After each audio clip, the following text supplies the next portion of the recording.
we are joined by Neha Nagpal. She's co-founder and partner of NM Law Chambers. She's going to share with us her view on the same-sex marriage judgment. A lot of you, I want to know about the implications of this judgment. Point number one. Point number two, of course, what is the road ahead? After the 377 judgment, of course, there was a great deal of curiosity of what happens. The same-sex marriage judgment follows. But this has, in a sense, opened a lot of questions in people's minds. These questions are going to be answered by Neha Nagpal. In your opening comment, Neha, could you just give me an opening comment on the judgment before we take on the first questions? Oh, thank you. Thank you for having me on the show, Tarun. So, Tarun, my opening comments on the judgment are, initially when Justice Chandrachud started reading his judgment, there was a sense of, oh my God, wow, India is ready. This is a new India.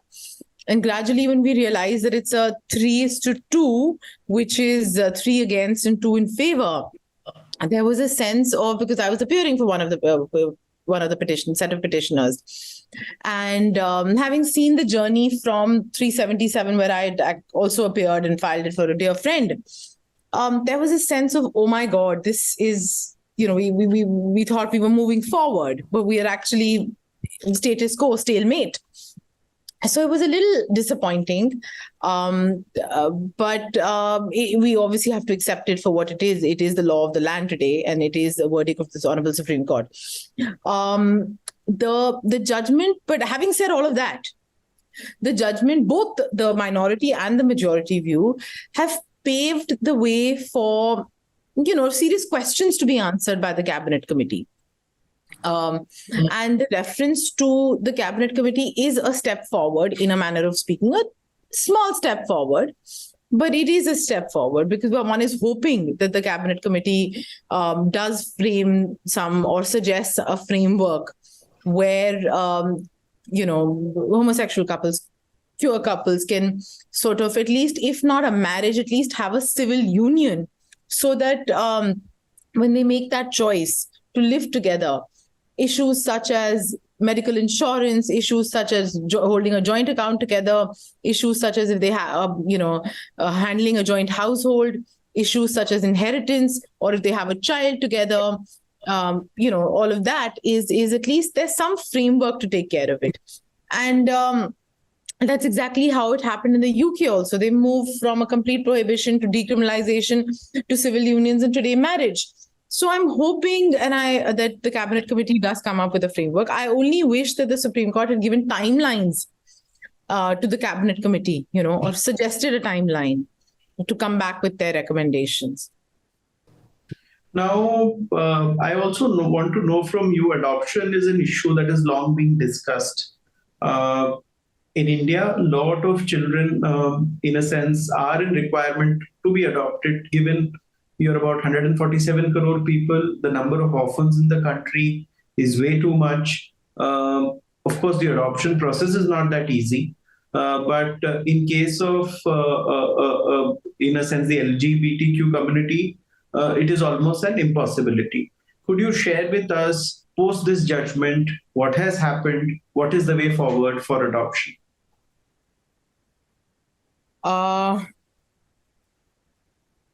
So, Tarun, we're basically where we are. Like I said, we're in the status quo that we are.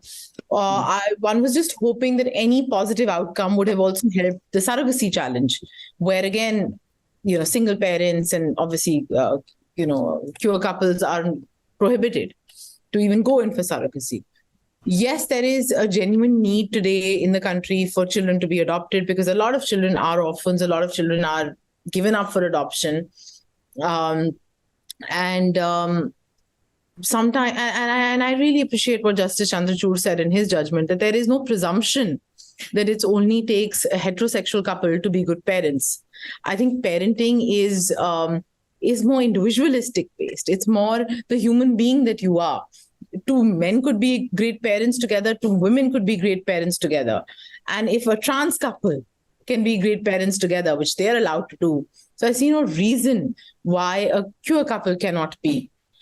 But then again, we're left with a situation where today it is a single homosexual woman or a single homosexual man who can adopt, and they'll have to just work out maybe through a will, maybe through, some orders under the Guardianship Acts to have their partner also involved in co-parenting.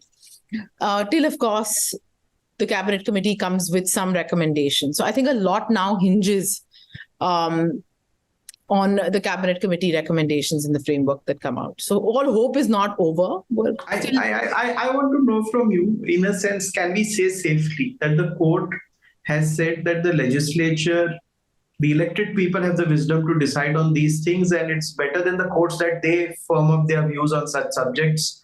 Do you feel the court is essentially saying this, that, the legislature comprises of people elected by the masses of the country, and they should think over these issues and come up with solutions rather than these things landing up in the courts and courts then giving out judgments? So I think what the Supreme Court has really done is it's respected the boundaries that exist between the three organs, right? The judiciary, the legislature, and the executive. They've fallen short of not upholding human rights. They've upheld human rights. They've reiterated human rights to the extent that they've said, they've reiterated Navtej Singh Johar. They've reiterated the fact that, okay, there needs to be protection. There cannot be discrimination on the basis of gender choices, on the basis of sexuality. But what they've done is they've said, listen, there's only that much of a boundary that we as the Supreme Court can cross in our power of judicial review. So let the executive, which is the Cabinet Committee, and thereafter let the legislature, which is Parliament, act and take things forward, because there are various aspects of human life which will be impacted, affected, not just between straight couples, but not just between homosexual couples, but also between straight couples. One follow-up question, my final question to you. So can we say that the Supreme Court is nudging the executive and the legislature into action, saying that because you have not acted on this, it's landed up in the courts, but you act and solve this issue? Of course. See, they could have easily, very well said that, look, this is beyond our realm of judicial review. We're not going to do anything.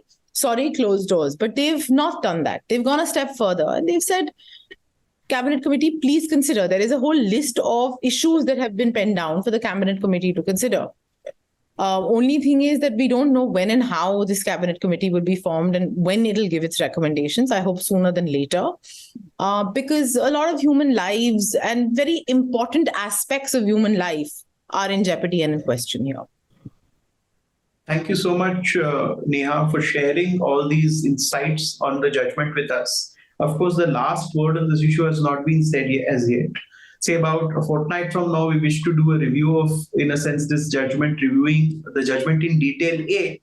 Secondly, taking inputs on what kind of committee the government will form, how the working is going to happen. People wish to know all of this. This involves the future of a lot of people from the LGBTQ community and deserves... Tarun, one last thing I'd like to add, that this is not, it's not just, there are economic impacts to this.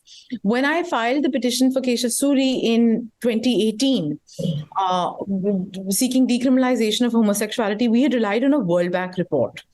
So Keshav raised two aspects. One, because he's a homosexual man. Two, because he's a homosexual man in the hospitality industry. So it was very germane for him to actually say that, look, hands on, this could also be my personal rights, but you're forgetting that if you open up and decriminalize homosexuality, as per the World Bank report, there is the pink dollar economy, which comprises of the LGBTQ community, because they're largely a double income, no kid situation. They end up spending a lot on travel. So by allowing unions to happen here, or opening up the economy to the pink dollar, we'll also stand to benefit and contribute to our GDP. So there is an economic angle to all of this as well, which I don't think has been really debated much or put out there. Point well taken. And of course, internationally, because you've said this, very famous people like Tim Cook, the CEO of Apple, they all have come out as a part of the LGBTQ community. So they're very respected people, also part of this community, which of course is possible when things are open, people can come out, which in a lot of cases in societies like India wouldn't happen, because obviously when things are not legalized, there is a hesitation. But looking forward to discuss on this issue with you some more in our upcoming show. But thank you so much and appreciate you joining us today. Thank you. Thank you so much.